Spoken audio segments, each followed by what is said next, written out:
If you pervert sex, then you pervert marriage. And if you pervert marriage, you pervert the family. And if you pervert the family, you pervert society. And if you pervert societies, you pervert the world.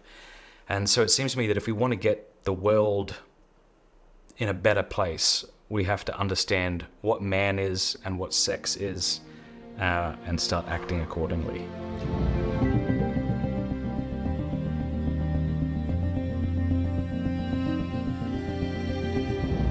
Matt Fradd, thanks for sitting down. Lila Rose, I'm happy to sit down. All Good right, to be with so you. for people that don't already know who you are, you are an author, podcaster, philosopher, theologian. No, nothing that grand. Give us your background. I run a podcast. It's called Pints with Aquinas. I host long-form discussions about the Catholic faith, usually centering around philosophy or theology or culture in some way. From Australia originally.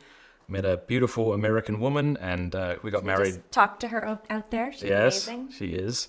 Got married back in 2006, and I live in Steubenville, Ohio.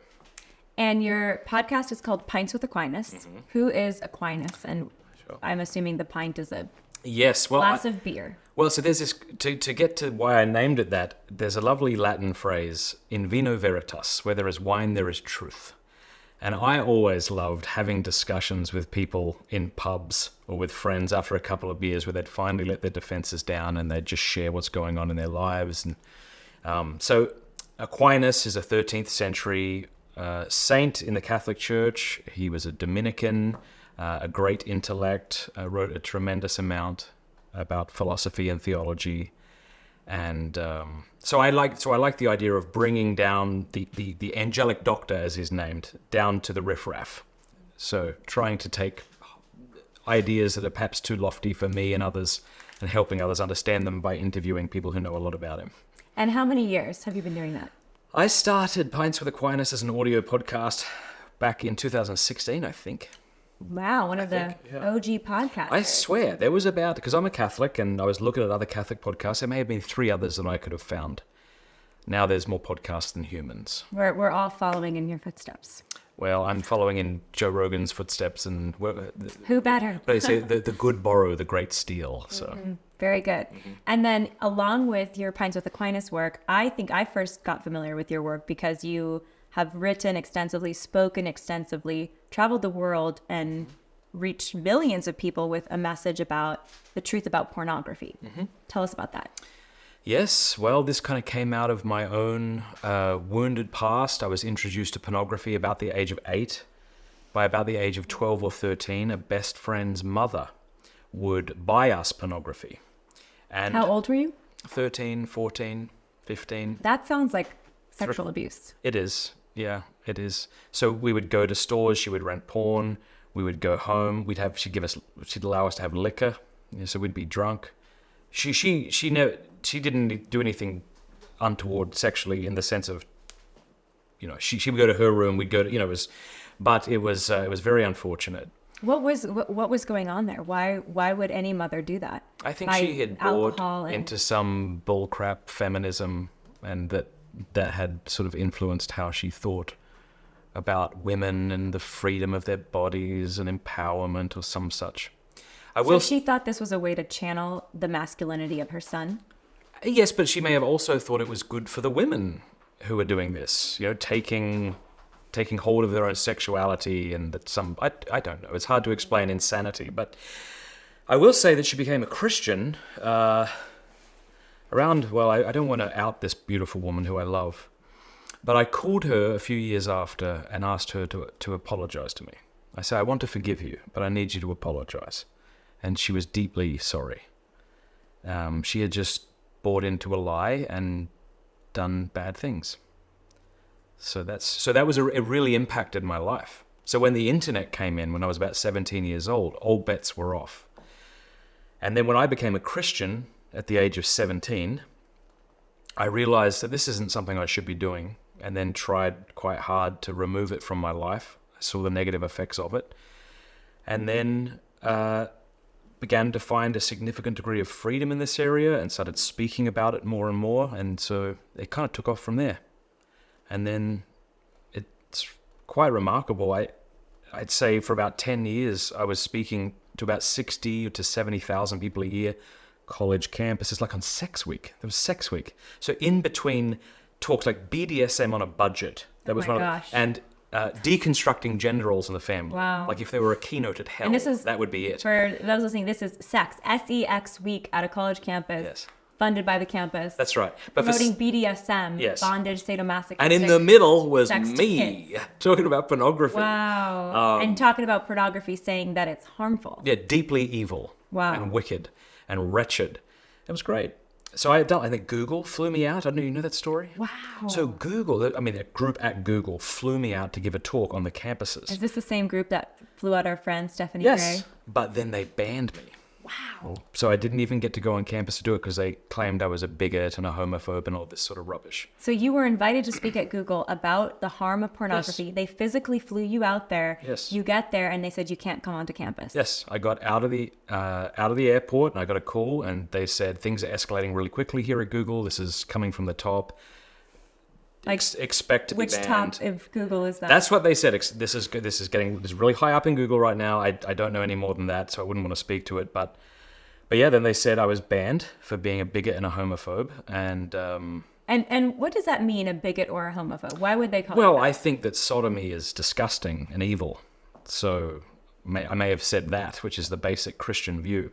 But I didn't say it like that. I think somebody said you're a homophobe, and I said, well, no, I'm not especially afraid of gay people, but I do think that both people who identify as having same-sex attraction and those who identify as having opposite-sex attraction would be better off without pornography. You know, something as simple as that. I was going to give a non-religious talk on pornography, so I wrote a book called The Porn Myth, which is a non-religious response to pro-porn arguments. Anyway, we ended up having the talk off of Google campus at some big brewery or something, and a ton of people came, and it was wonderful. There were atheists and Christians, and someone got up at the end and said, did anybody feel like especially attacked today? Was this a bigoted speech? So it was really cool to see a bit of a response to Google in that. So you said that you were sharing the non-religious case against porn. Mm-hmm. What is the non-religious case against porn? Well, I think whenever we seek to condemn a particular action from a moral point of view, we often point to the consequences around that, you know? Like, you shouldn't do that because this will happen. Like, you shouldn't drive past the speed limit or drive drunk because you might kill somebody. Yes. But I think there are certain moral actions that are not just wrong because of what they bring about. There are certain moral actions that are wrong because of what they are, right? So I don't think that gambling is wrong because of what it is, but I think that it could be wrong because of the effects that it brings about. I think that, like, racism or sexual abuse or pornography are wrong because they do bring about negative effects. But even if they didn't bring about negative effects, they would be wrong because of what they are. Like, they're irrational. And these are things I would call intrinsic evils. Not just wrong because of the consequences, but wrong in and of themselves. Is it possible for there to be an evil that's wrong in and of itself, but that has no evil consequences? That's a great question. I haven't thought it through. I would suspect not. I would suspect that all evil actions have evil consequences, but not all actions that produce evil consequences are wrong in and of themselves. So, for example, if there's an accidental evil consequence, but the action itself wasn't evil, that's what you're referring to. Yeah, so whenever we consider a moral act, we think of the act itself, we think of the circumstances surrounding the act, and then we think of the intention of the actor. So if you and I were walking to a coffee shop and we saw a homeless person and I gave him money, but I gave him money because it was really important to me that you thought I was a great person. Well, the act itself would be the object of the act. Giving money to a homeless person isn't what's wrong, but my intention would sully that act such that I really kind of should repent of that in some way and recognize that that's not good. Okay. And you think of a man who makes love to his wife. This is a beautiful thing, but if he does so at a time when it's medically dangerous, even though the act is good, the circumstances make it not good. That kind of thing. But then I think we can all recognize there are certain acts, forget the consequences. They're wrong because of what they are. So a lot of people will say that gambling is wrong, and they'll point to many of the consequences that people point to in pornography. So let's think of some of the things people say pornography is wrong for, right? They'll say, well, you should look at porn. Why shouldn't you look at porn? Well, because maybe it's addictive. Okay, well, if it's addictive, what if I can regulate my porn use to like once a year or once a month? Well, no, it's still wrong. Okay, well, why is it wrong?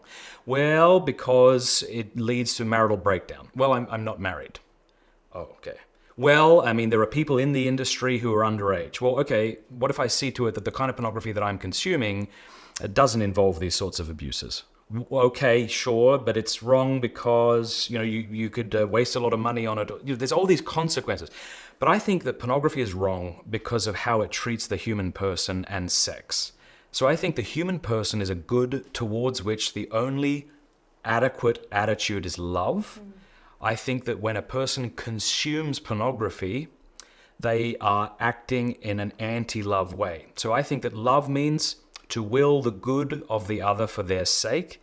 And I think the opposite of love, therefore, in this sense, would be use. I don't will the good of the other for their sake. I will my good at your expense. And I just don't think you should ever treat people like that. Like, we've all had experiences where we were treated as objects in one way or another. And whenever that happens, in whatever capacity, it might not be sexual, it might be financial, something, you always feel like some kind of violence has been done to your nature. And I think that's because it has. So there's a sort of like phenomenological response that we have when people treat us merely as objects. I don't mean that we can't make use of each other, but that we know what it's like when people treat us merely as a means to an end. And I don't think we should treat people like that. I think that whenever one consumes pornography, that's taking place. And so I think there's a whole host of reasons why pornography is wrong, and that's just one of them. So what if somebody says, okay, well, the person creating the pornography, let's say the woman and whatever business people she's working with to create this product to sell, they're saying this is good for me. They're thinking this because I want to do it. Maybe it's even fun for me, and also I'm going to make money to support myself. I was just on a podcast, which I know we've talked about. I know you love this podcast, Matt, the whatever podcast. Oh, yes. Anyways, but there was two pornographers on it. Well, there were multiple pornographers on it, but two of them were a married couple. They say they're married. They create pornography together. They say they like doing it, and they say they make a bunch of money. So in their mind, it's good for me. Right. Then you have the user of the pornography. Let's say they're not married, like you said in that scenario, and they, like using the pornography, and they're saying it's good for me. In their world, it's not hurting anybody for those people involved in the act. So why is it from a non-religious standpoint, if we can say that, why would it be wrong? Well, I think there's, again, a whole host of reasons, but I think just because somebody says that something makes them happy, it doesn't mean we should believe them. So shame on that married couple who are engaging in such shameful behavior, and shame on him for exposing his beautiful wife's body to the eyes and to the lust of other men. I think that's a despicable thing that a husband would do for his wife, and vice versa.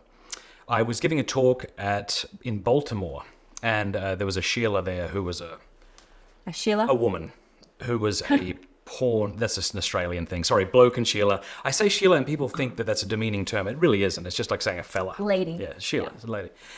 Anyway, she got up and she said that she's a sex worker, quote unquote, and she said it makes her very happy. And I said, you're wrong to be happy. Like, sex should not be treated like this. If we want things to flourish, we should use them in accord with their nature, which is the basic gist of the natural law. Don't take tomato plants, put them in a closet, and feed them with Coca-Cola and expect them to flourish. That's such an interesting point you just made, because one of the questions I was going to ask you, as the Pints with Aquinas king, and Aquinas is one of the big positors of the natural law, this theory of natural law. What is natural law theory? I would sum it up by just saying that if you want something to flourish, use it in accord with its nature. So to use the example, I would say, don't take tomato plants, put them in a closet and feed them with Pepsi and expect them to flourish, because it wouldn't. Likewise, don't strip sex away from its obvious relational context and expect it to flourish. It won't. Something like that. So like when you look at the sexual act and you say, what is this for? It seems to me that there's at least two. There's an obvious end, and then there seems to be a secondary end, purpose. Obviously, it's the procreation of the species. Like, that's where people have sex. That's what it is for. And then I would also say it's for the good of the two coming together. There's some obvious comfort that the two are giving each other in the sexual act. If you remove one of those ends, you've perverted it. That's right. By perversion, I mean you've thwarted the end. So if I pierce my ear, I haven't mutilated myself. But if I pierce my eardrum on purpose such that I can't hear, I've mutilated my body because I've gone against the nature of the ear. Right? And so I think if you take like the procreative and the unitive aspects of sex and you strip one of them away, so you take the procreative out, what would that be? They'd be like IVF. So I think that's evil because I think you've perverted the sexual act. So you're saying IVF would be evil because in that case you're creating the child without the love of the parents in the act of sex. It's being created in a test tube, which is not natural. So there's something that ought to be there that isn't. That's what we mean by evil, right? It shouldn't be that way. So in the natural law theory, evil is defined as a lack of the good. Yes. Besides pornography, what are the biggest perversions of sex today? Oh, masturbation, which I think we should call self-abuse. I'm a big fan of us using ugly words for ugly behaviors. We don't do that. We feel threatened by ugly words, and so we give them new words. So we'll say, well, masturbation isn't self-abuse, it's self-care. Fornication is just hooking up or sleeping together. Adultery is cheating, which would imply that this is a game, I suppose. Sodomy is so disgusting, we had to cover it in a rainbow flag and give it a name that used to mean happy. We could go on. Gender-affirming care is genital mutilation often. So I think we should stop using those words that the culture tells us we must, and we should go back to using ugly words for ugly behaviors.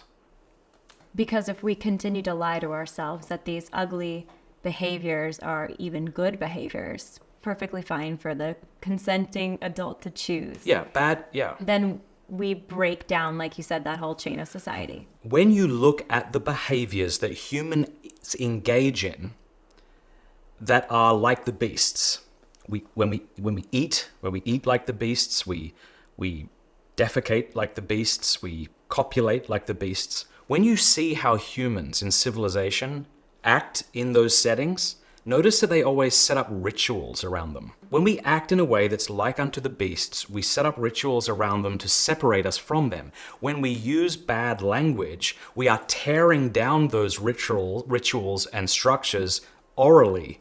And I think that filthy talk makes us comfortable with filthy behavior. And so I think we should not swear, even though I do, and I repent of it, and I try not to, believe it or not.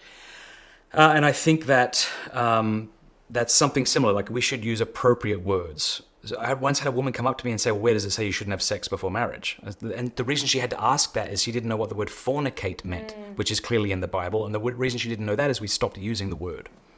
Has the Catholic Church always been anti-abortion? The Catholic Church has always been against killing innocent people. So if there were a time in human history where we weren't aware that something was a human person, then presumably the Catholic Church might not have something to say directly about that thing. Catholics for Choice says that St. Augustine has written that at quickening is when the child comes to life and has a soul. They didn't know when life began exactly before quickening. They had no way to tell exactly if the woman was pregnant before quickening, unless there was a miscarriage and they could see a discernible body, because even the absence of a period didn't necessarily mean pregnancy. And so they didn't have ultrasound. So that's why he says, well, at quickening, we know for sure there's a baby in there. But it's not... Do they cut it off at a particular week or something? No, it's not even that, it's not in any way that Augustine was saying it's okay to kill a baby before quickening if there's a baby there. They just didn't know for a fact if a woman was pregnant until quickening. Right. And so Catholics for Choice, all this stuff is so disingenuous. Yeah, there's that language again. We really have to get language right. So these Catholics for Choice are Catholics who think that women should pay a hitman to kill their innocent children. That's what they're for. That's the choice. That's the choice. Good. Just so we're clear. So some people would say, I've heard this, because the case about, sex is for procreation and the unity or the comfort, the connectivity of this couple, of these two people. But then some people would say, well, what if they're not fertile? What if two people can't have a baby? Does that mean they shouldn't have sex because their sex won't be procreative? Yeah, I'd say no, because there's not an intentional thwarting of a good that ought to be there. There's a deprivation that's beyond their control. And so the sexual act they're engaging in is a sexual act that's ordered towards the good of procreation, but there's an impediment there that's preventing it. It's not an impediment that they're choosing. So do you think that morality in general, because morality is hot up for debate today. Everyone has different codes of morality that they're following. People kind of choose their own morality, you know, my truth, your truth. And then there's those people who say, well, actually, there are certain objective moral principles. Yeah. And then the question is, well, how do we discern what those objective moral principles are? You know, why is murder of an innocent person always wrong? Why is rape always wrong? What's your answer to that? Yeah, I think there's a lot of reductionism going on today where people seem to want to say that something is immoral if it impedes with another's freedom. And I think that's really all they mean. To use the kind of topic of racism, suppose there's some kind of racist vignettes out online that disparage people of a particular ethnicity. And suppose there are actors in these little vignettes that claim that they find themselves empowered by being belittled or something. Like, we would be like, well, like, that's still wrong. Like, you really shouldn't act in a way that treats people as less than you are, because that's just not true. So, I mean, look, I'm an uneducated Catholic.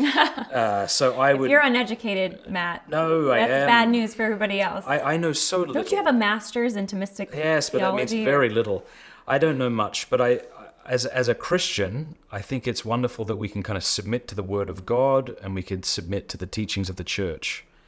Which is actually you can kind of breathe a sigh of relief because you don't need to know everything before making a moral claim or not. One thing I am finding out is that even though I was raised in a moderately Catholic home but stopped going to church at a young age, I found that the church was right on everything. Like sex before marriage, what a stupid idea that was. Abortion, what a wicked thing that is. Even though at one point I said to my girlfriend, if you got pregnant, you'd just have an abortion, right? And How old were you? 17, I thought. Well, I think she was quite shocked, taken back by that, as she should have been. And I was shocked that she was shocked. But I think this is what happens when we indoctrinate children with stupid television shows like Friends and Seinfeld that are going on the fumes of a Christian civilization while tearing it down at the same time.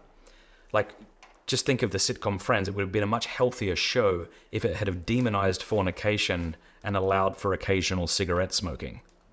But it was the opposite. So when you're kind of raised in that culture, when you're shown pornography from a young age, you're indoctrinated and you start to think that black is white and evil is good and good is evil.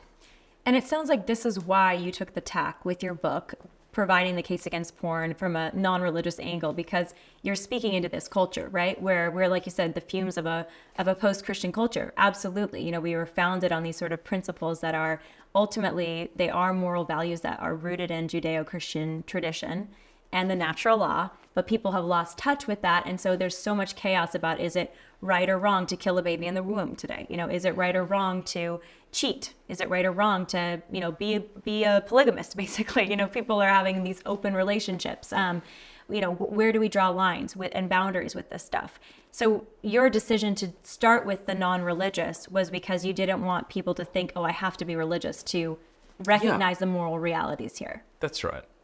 Yeah, I wanted to show that there's good arguments from sociology, psychology, and neurology that would show that consuming pornography is really bad for you, your relationships, and society as a whole. Now, I don't think that goes nearly far enough, but I thought it was the beginning. What are the biggest harms of pornography, based on the sociology or based on the psychology? There's a lot. I mean, there's some of the top ones. Well, erectile dysfunction is on the rise, premature ejaculation, the inability to climax of women who consume pornography, brain atrophy. It messes with your dopamine system, obviously. If one is consuming pornography with any regularity, there's things that used to interest him or her prior to that obsession seem to fade away. Pornography is all-consuming. It's a really great way to shoot your marriage in the head if you wanted to do that. I have about 40 pages in my book, The Porn Myth, that are meticulously documented that if somebody is such an idiot that they couldn't see that watching strangers have sex could interfere with the most intimate part of their life, like if they're that stupid, then maybe no statistic would help them. But if they want the statistics, I certainly have chapters devoted to it in The Porn Myth, which are meticulously footnoted. I've heard that the second most stated reason for a divorce request is porn use of the spouse, that they want a divorce. Yeah, you take a very beautiful thing and you make it ugly. It seems to me that you can't make ugly things ugly. You can't make like moderately attractive things really ugly, like me. But you can make really beautiful things really ugly, right? Like if I poured out a can of trash on the floor here, that would be ugly. What could I do to make it uglier? Like kick it and go look at it now? Like no, it's ugly. You're saying the more beautiful something is, the more ugly it can be made. The more ugly it can be made. Yeah, that's why I can't be made terrifically ugly, but someone very beautiful could be made very ugly. This is why Lucifer can be made so ugly. This is why sex can be made so ugly. Sex is the first commandment from God to humanity. Genesis chapter 1, verse 28, I think. Be fruitful and multiply. And by be fruitful and multiply, as Peter Kraft once quipped, I do not think he meant grow oranges and, make calculators. He meant have sex, have babies, fill the world. So it's precisely because sex is so beautiful that it can be made so ugly. You know, it's precisely because the body is so beautiful and that it has intrinsic worth that you can degrade it. Like we talk about degrading people, but you can't degrade things that don't have grade to begin with. You can't degrade paper clips and washing machines, but you can degrade people because we presuppose that there's some sort of intrinsic worth that person has. I do find it, even for like the modern sensibility today, we are very much against sexual abuse. I think largely there's no, space in our society for people to say rape is okay. We're against Generally sexual speaking. abuse unless two people agree to abuse each other. Correct. But generally speaking, anything non-consensual is frowned on. Thank God for that, right? That's our society today, that we at least have that moral instinct today, even with all the chaos around us. But even with that moral instinct to say that it's not okay to rape, and you kind of unpack that. Yeah. Because if someone pats you on the shoulder, right? And you're like in the grocery store and they pat you on the shoulder, like, hey, ma'am, you dropped this, right? Okay, maybe a little weird. I don't want to be patted, but it's not a big deal, right? They pat me on the shoulder. Hey, ma'am, you dropped this. If someone comes up and touches you in a private place and pats you in a private place, that's assault, and everyone can agree that's unacceptable, right? What is the difference between the shoulder and the private places on a person's body? Yeah, naturally speaking, like the body tells you something. Our private places exist for something else. That's why they're private. That's why we cover them. That's why we give them more dignity. Our sexual body parts are bloody glorious. Unlike the shoulder, like there's your shoulder's okay, difference. But yes, that's right. But I think that moral instinct that we know that there's something special about the procreative parts of our bodies that are private, that they should be kept private. They shouldn't be exposed to public.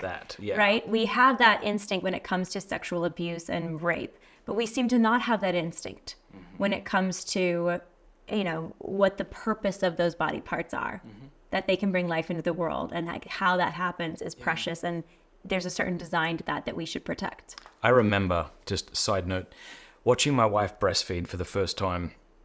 The beauty of motherhood seems to me to be the greatest enemy of pornography, the greatest antidote. Like, it'll kick the crap out of pornography. You see the evil for pornography for what it is when you see the beauty of woman. Does that make sense? Like, when I saw my beautiful wife breastfeeding, I saw the ugliness of using other people.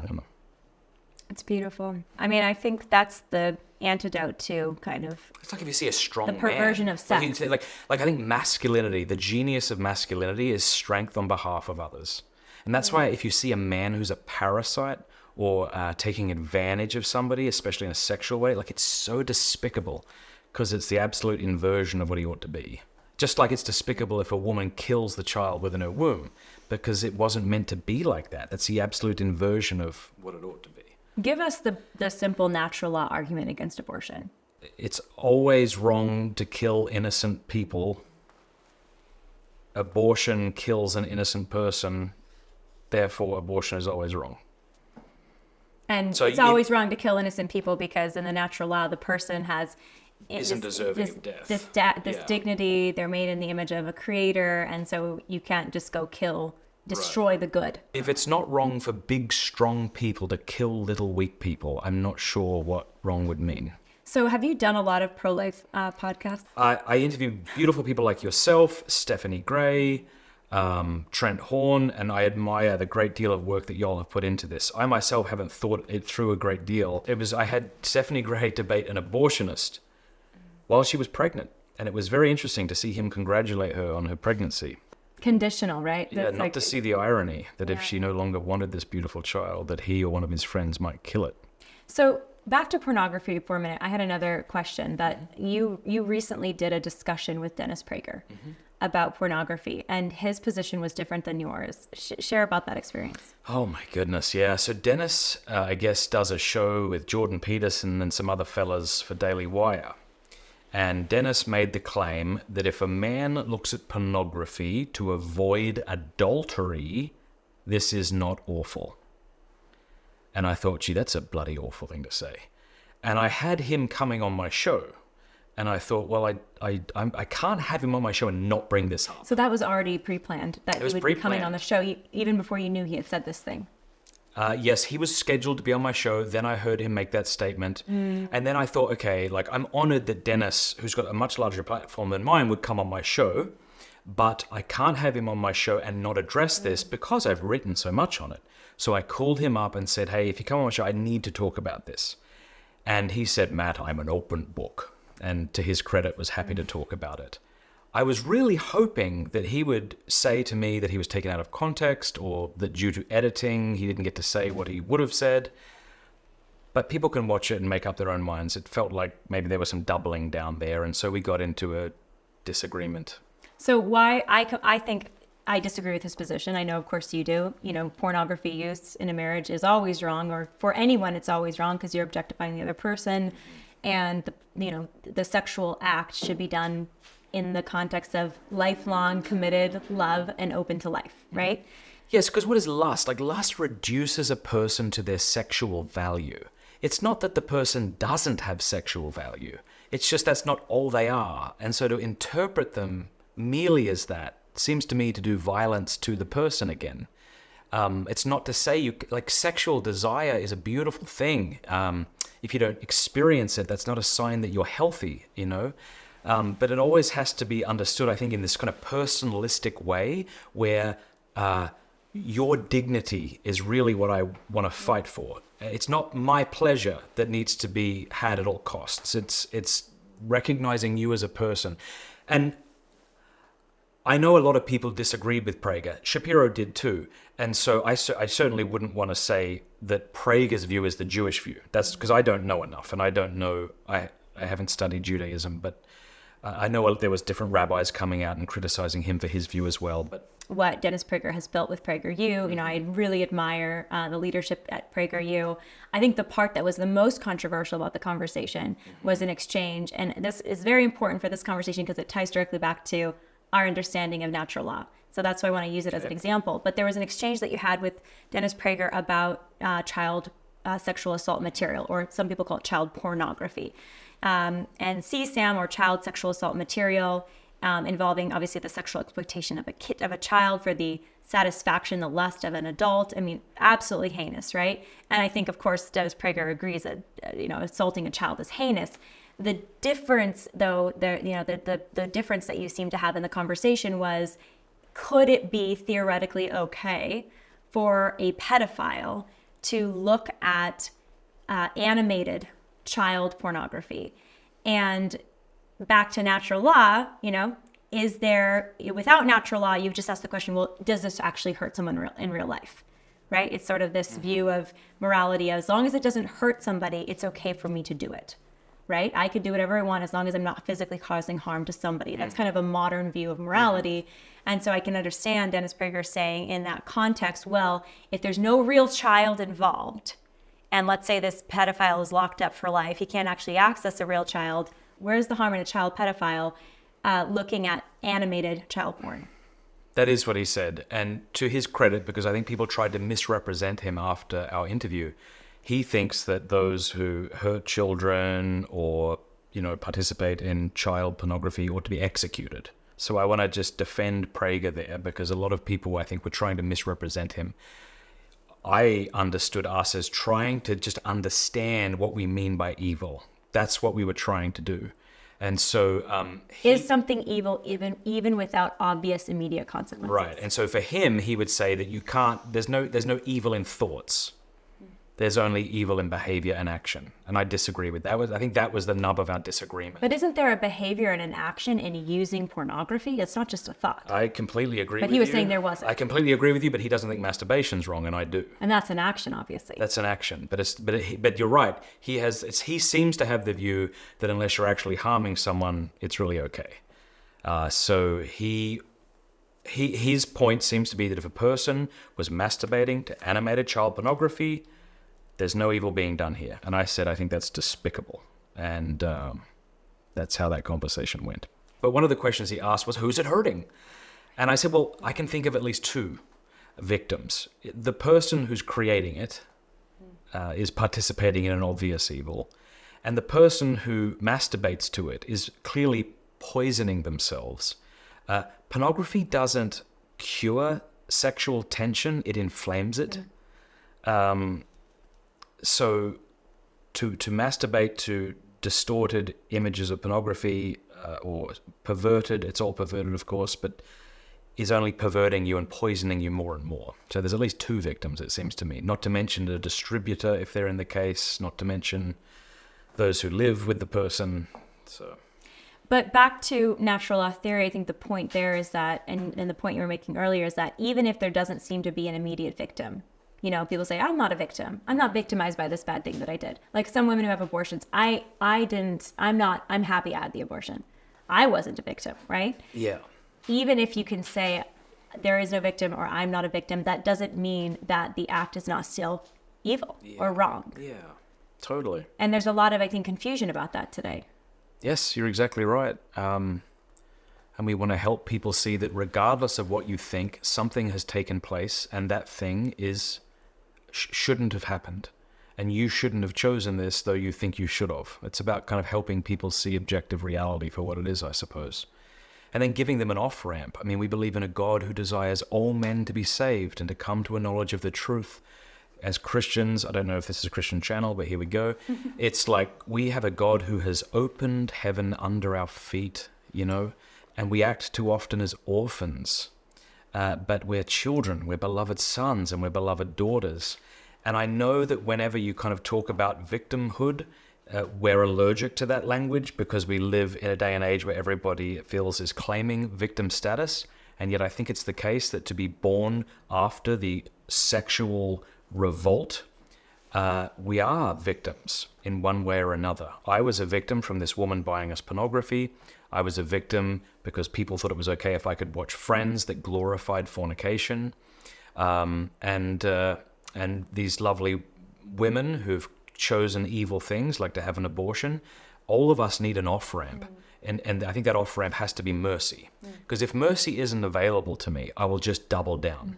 Because if my two options are admit that I killed my child or tell myself I'm somehow a hero, then I'll choose that one. Because that's much more enjoyable than having just killed my child.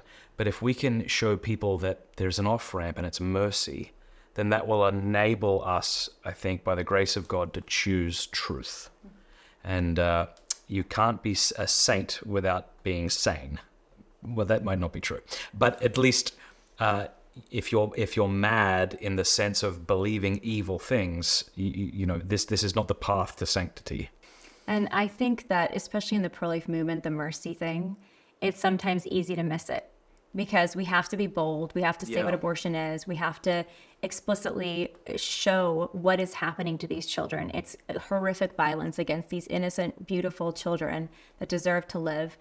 And I think that's why there is the response sometimes that, the pro-life movement doesn't see the woman, doesn't acknowledge what she's going through, why she would want this abortion. And that's not true. I mean, I know the movement so well, and it's all about how do we empower this mother to choose life? How do we help her once she's chosen life? But without mercy front and center, it is so easy to just lose people. Amen. Because we all need it in different ways. God, I need it. Maybe we didn't have an abortion, but we did other bad things. And so we need mercy. We all need mercy for all the different evil things that we all do because we're human beings who are broken. If someone is addicted to porn, what advice do you have for them? How can they get out of that? That's a good question. Yeah, if somebody is looking at pornography, they want to stop, I think but you need to begin by acknowledging that this isn't the kind of person that I want to be. I think that anybody who wants any hope of overcoming pornography use should find somebody in their life that they can be honest with about when they have setbacks, what they're planning to do in order not to have a setback. I'm a big fan of the accountability software called Covenant Eyes, which monitors the websites you go to, not just the words, but even the visuals. And it can detect whether something or not is pornographic. What's nice about Covenant Eyes, it doesn't just block the bad stuff. It sends a report of where you've been to a trusted friend that you choose. So it kind of opens up this behavior that seems so isolated to the kind of to a friend. So that's something I would encourage someone to do. I'm also a big fan of therapy. People could find a certified sex addiction therapist, a CSAT. They type in CSAT near me. They could find someone online. Those would be a few things I would say. Also, I should say I've created a course. It's called strive21.com, strive21.com. It's a 21-day detox from porn course that I created. It's very well produced. Every day is like a 5-minute video of me going through the steps that I would go with anybody if I was to meet with them over the course of 21 days or so. Over 40,000 men have gone through this course. And it's free, 100% free. So strive21.com. And there's and we'll list these resources in the podcast description too. I just want to say, and it's going to make you feel very uncomfortable, but I'm so grateful for all the work that you've done. Thank you. And I know we all do work for like mixed motivations, and I just feel incredibly awkward when anybody says that I've done something that's helped them. I'd much rather people tell me I'm crap on a stick than that. What a humble guy. No, I'm not. But so even that I can't take. Sorry. You're not humble. You're so proud, Matt. I'm honored to sit before you. Oh. I'm grateful for all the work that you and your team has done to help men and women. Yeah, because life's bloody hard, but it's harder if you don't acknowledge the way things are. Mm-hmm. You just spiral out into la la land, and you just end up more and more hurt. Well, some of our most compelling voices are people who have chosen abortion. God bless them. And then had the incredible... God bless them. The incredible, I guess, openness, humility to acknowledge what abortion was, to repent, seek forgiveness, and then use that pain to help other people and do it again and again and again and again. And we're seeing that in the transgender quote-unquote community, these people who are saying, I regret it. Why did I do this? Why did my parents let me do this? God bless these beautiful souls who have the courage to speak against the very oppressive, loud narrative. It's really beautiful to see people with that kind of courage. What role do you think men have in the pro-life movement? I haven't thought about that question, but I think that men could begin by loving the women in their lives, not being... not using women, not consuming pornography. That's a start. It seems to me that behind every woman who's had an abortion is likely, not always, but a man who's faltered at his post. Like the man is, in a way, the giver of life, right? He initiates the life, and then he ought to protect that life. And so if a man's unwilling to do that, then that seems to be rather... masculine. Yeah, drive the woman to the abortion clinic. Yeah, now, which is women are, of course, free agents driven. And commit evil, and maybe they commit it without their boyfriend or husband knowing it. But I think often men are to be givers of strength and providers of strength. And if we were that, then we'd see a great decrease in abortion. Yeah. So many less people today are getting married than I think ever before. We're at some lowest rates of marriage. What's the answer to that? Is that, first of all, is that a bad thing? And then second of all, how do we respond to that? See, I'm going to keep giving religious answers to these questions. You give whatever answer you please. I think we live in You are Pints with Aquinas. This life in which we find ourselves, like, what is it? It's not, you can cut all this out. What I'm about to say is going to be so offensive. Are you ready? Say it. The Church says in the Second Vatican Council that when God is forgotten, the creature becomes unintelligible. So it seems to me that if we divorce ourselves from revelation to both ground and guide us, that we no longer know what we are or what we're for. And if you meet a man who doesn't know who he is or what he's about, you can truly say that this is a lost man. But since we don't like being lost, if we won't accept the true narrative, we have to come up with an alternative narrative, why we're here and what we're for. And the life in which we find ourselves is not the incoherent ramblings of a postmodern philosopher who says that the journey is the destination. It's not like... The journey's not the destination? No. The destination is the destination, and that's not the journey. It's part of it, but it's not the destination. It's not Survivor, where we just have to outlive our friends.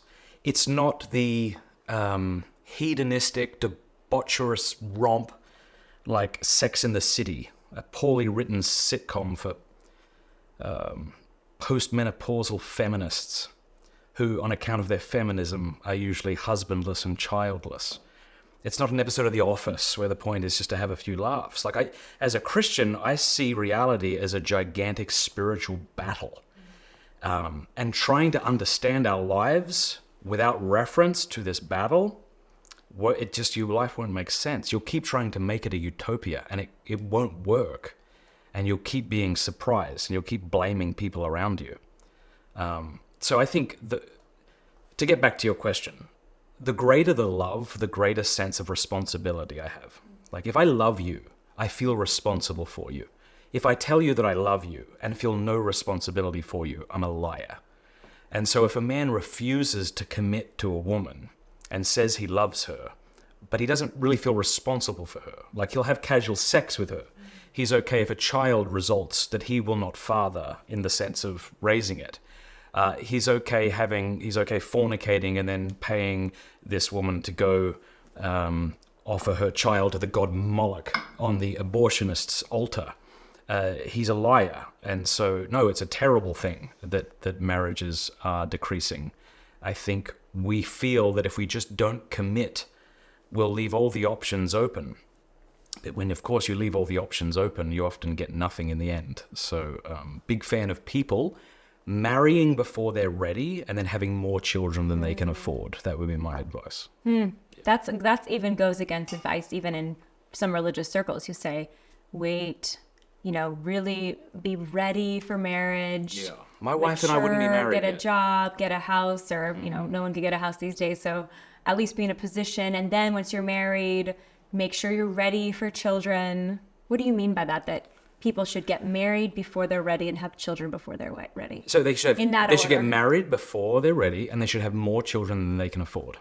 Why? Because if you were to wait until you're ready, what does that even mean? Like, wait till you're mature enough? Well, good luck. I wouldn't be married yet.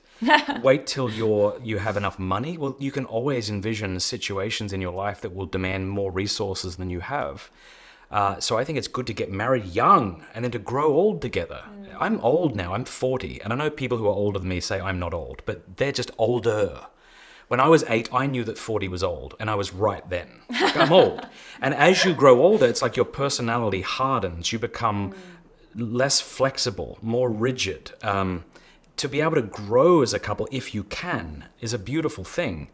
So I would say get married before you're ready in that sense. Now, I don't mean don't discern. I don't mean don't pray. I don't mean don't take any precautions or, obviously you have to think things through. But then commit and then have more children than you can afford because according to the world, you can't even afford one. What a wonderful thing just to have children. I don't mean, I mean, obviously you can take, obviously what I'm saying, I'm giving you little sound bites. And so obviously you can like attack a sound bite to death. But I still think that there's a point to be made there, because we live in a day and age that I think is anti-child and anti-family, which is why sex is so under attack, right? Like, and you know this, right? Like sex is, you attack sex, if you pervert sex, then you pervert marriage. And if you pervert marriage, you pervert the family. And if you pervert the family, you pervert society. And if you pervert societies, you pervert the world. And so it seems to me that if we want to get the world in a better place, we have to understand what man is and what sex is, and start acting accordingly.